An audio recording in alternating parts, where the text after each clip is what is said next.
Hello everyone, welcome back to my channel. I have finished watching the Squid Game and it's now time for me to look at the predictions I made from episode number 1 of the Squid Game. And I failed kind of miserably, but I do have one thing that I'm proud of.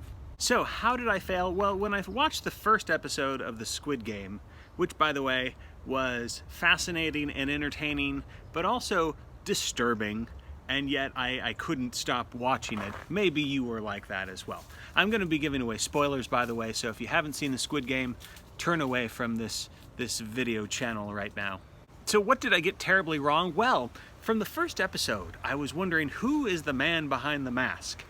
And I thought of this brilliant plot twist in my mind when the man in the black mask is sitting watching the TV screen where the first Squid Game is taking place, the red light game, whatever it's called.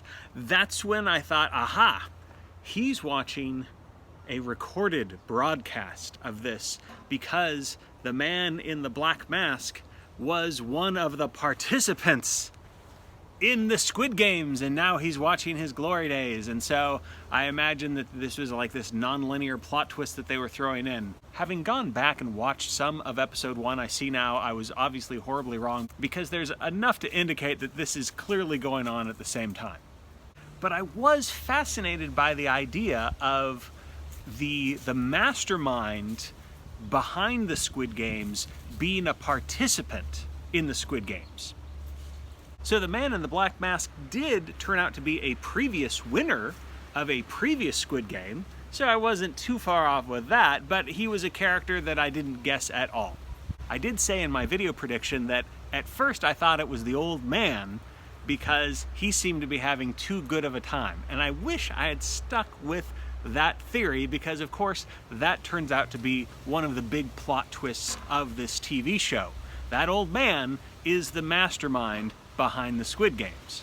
But I thought that the storytellers were going to go one level deeper and make it even trickier, and that Ali Abdul was going to turn out to be this mastermind that was the man behind the mask and the man behind everything.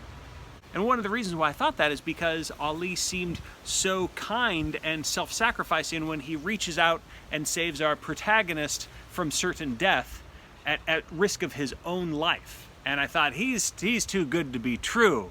I don't trust that.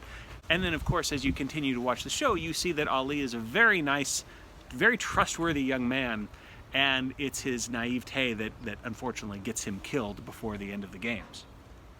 So, I was very wrong in my prediction, thinking that it was Ali. I did have a glimpse of the old man. And by episode 2, I had stronger suspicions that there was something going on with the old man. As the episodes continued, I became more convinced that, yep, the old man is the mastermind behind it. He's the one that's if not behind the mask, he's at least the one that's paying for all of this. This is like his last hurrah kind of thing before he dies. However, I can't even claim that that's the theory that stuck with me throughout the middle, because there's a scene where the old man wakes up and he has wet himself.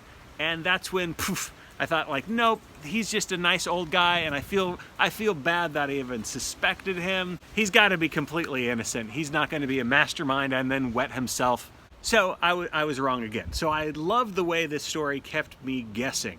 Again, very disturbing, and I think there's something to be said about how the real villains by the end seem to be American spectators.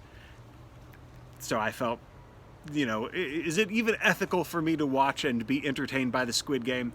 I don't know. I'd love to know if you had any theories while you were watching the Squid Game and how you felt about the entire viewing experience. That's it for now. If there's some other show that I should binge watch and make predictions about, leave a comment and let me know.